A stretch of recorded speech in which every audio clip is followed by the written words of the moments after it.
Hi everyone. So I am Candice and presently I am connected with the Department of Education. So science today I chose to talk about science communication for research information reliability. So why this topic? Because we are bombarded with a lot of scientific information the past months, no? Especially that we are in the pandemic, vaccines, cases, and then there are a lot of terms, there are a lot of things to understand.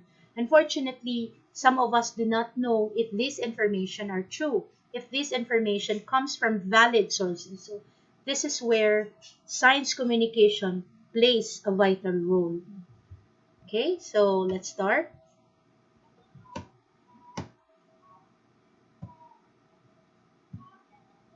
So this is the discussion outline. So we'll start with the basic, the definition, and the purpose of science communication. And then we go to practical guidelines to avoid misinformation for research.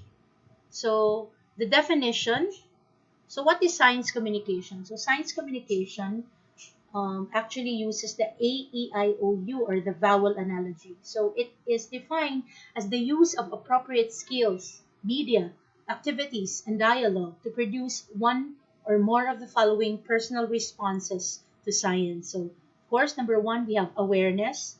Second is enjoyment, and then interest, and then opinion, and then understanding of science. So the last is understanding. So it is very important nowadays because as mentioned in the definition, it's a skill. And of course it involves communication. It also involves processes. It's not just a one shot deal. It's a network. We are talking here about um, specific stakeholders working together as one to be able to deliver correct information. So when we communicate important facts, especially what we are now, what we are experiencing now, the COVID-19, dili kita pwede magpataka og tabi. Dili ta pwede magpataka og share. Therefore, we need the experts, and of course, we also need our communicators. So we are going to marry these two, no, to be able to give the public the correct information that they deserve. So further, science communication involves scientific and technical communication. So this is what I mentioned a while ago, that it involves our media practitioners, our PRs, to be able to cross the line to our laymen. So I remember the Yolanda that happened in our country, and it started with many people did not understand what storm surge is, and unfortunately some of the media practitioners were not also able to explain what is this term surge. We know that there is term surge coming, but we were not able to make it simpler so laymen people can understand this. So that is where the problem comes in. If there are critical information that needs to be delivered, and unfortunately the end point, or the recipient will not be able to understand it at their own level. Disaster comes in. So had it been communicated properly, no there would have been more preparation, there would have been more um, preparedness, on the part of the people and on the part of the barangay. The disaster could have been prevented. So that's why science communication is very important, and it involves popularization. No So as I said, it's laymanizing important terms, so it helps communicate science technology not just to a few, but to public, to non-scientists, to non-technical communicators. So it involves skills. That's why it's technical. So that's why it's very vital, especially now. So could you imagine if we just get the information straight from the experts, straight from the scientists? So I don't think it will be easier for us to understand, right? Okay, so let's proceed. So, science communicators work with various actors or proponents for scientific and technical information and research results to be disseminated to the audience. So, as I said in my previous slides, no, it does not only involve the scientists, no, it involves the society, of course, and it involves our science journalists down to our um, press officers, our PR. So the scientists, they hold the important or the essential information. And of course, our media practitioners, are our links, the link that the scientists use to be able to communicate to the general public. So basically, there is an interaction between the three to make information easy and understandable to the public, to everybody. Okay? So this is actually a schematic overview. So what is the importance and the purpose of science communication? So if you notice in the picture that I used, there are only very few scientists. If we rely on them for our source of information, probably right now, many could have been affected with COVID-19. Could you imagine if we do not have press people, we do not have the media to communicate to us the cases, what are the plea of the doctors, no? The situations in the hospitals, where to go to, no? What is the correct prevention, and how do we save ourselves, how do we save our family. So it will be a lot of information overload. But thanks to the media, thanks to our communicators, no, they laymanize these terms to make it easier for us to understand. And of course, if we compare the scientists and the public, so there's really an imbalance. So our media practitioners creates the bridge, it gaps between the scientists and the public. So the purpose of the communication, the goal of the communication, which is understanding, will be achieved. Okay. So science communication also has four main domains or tenets in disseminating information to the public. So first, promote science literacy and technology appreciation.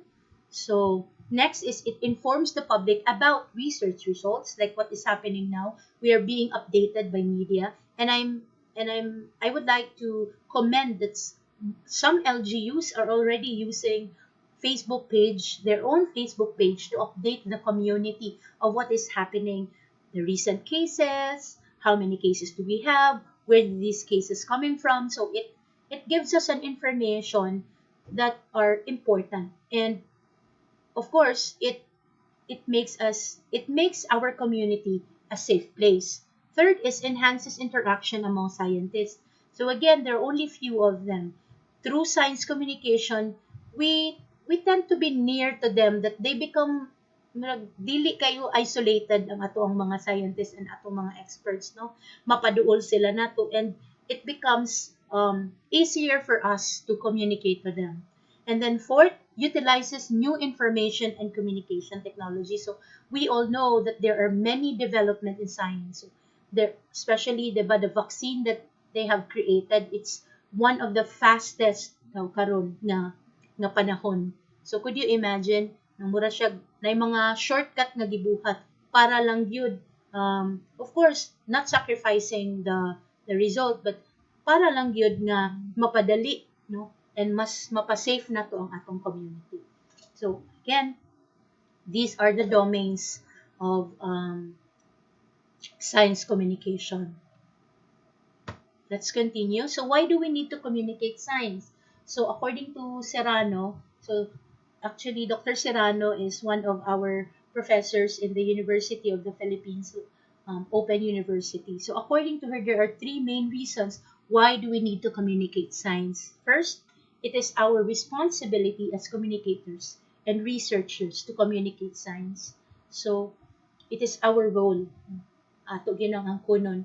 And then second is we share the same passion to communicate science, and we as find enjoyment and satisfaction in doing it. So we don't just rely it to our experts. We don't just rely it to our scientists. I already explained that a while ago. And last, it is our and I mean third, it is also our moral obligation to communicate science to the public. So it is not just a role, but it is an obligation, you know, to communicate science to the public. Okay, so what are the practical guidelines to avoid misinformation for research? So first is we need to use the CRAP, no, to validate references. So this is according to Salisbury University Library 2020. So we will use the acronym CRAP. So C, currency. So timeliness is very important of the in the information. So when was the information published? So it has to be timely. It has to be current. So next is R stands for relevance. So the importance of communication of the information rather for your needs. So does the information relate to your topic or answer your question? So is the information in the appropriate level? So these are the things that we have to consider. Okay, and then authority, the source of information.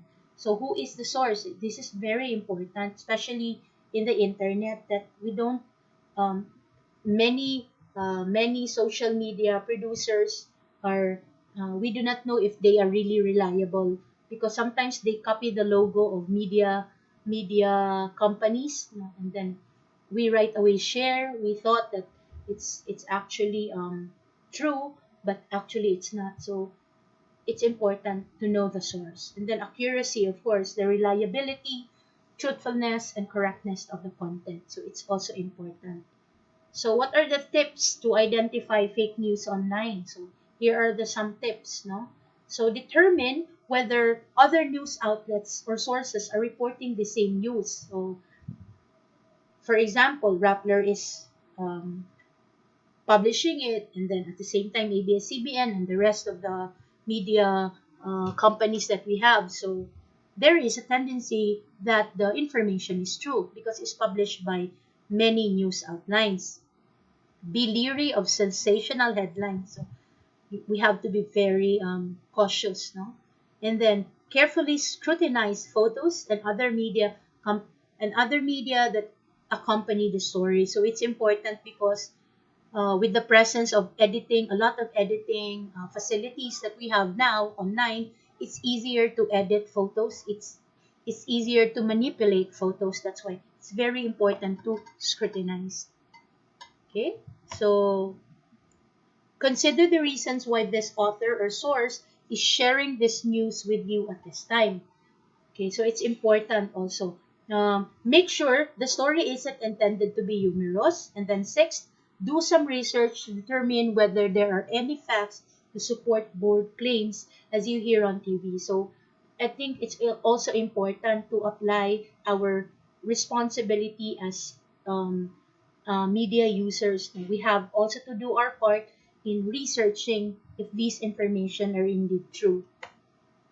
And then be a voice that helps stop and spread fake news. So if you know that this information is not yet verified, it's not yet you do not know yet the details, because sometimes we only read the headlines and we do not dare to click the article itself, no? Because there are times, Mongo, that the headline is very catchy and then we do not anymore read the entire news. So we do, we are sometimes misguided. So it's important to really take time to read the entire article. Okay?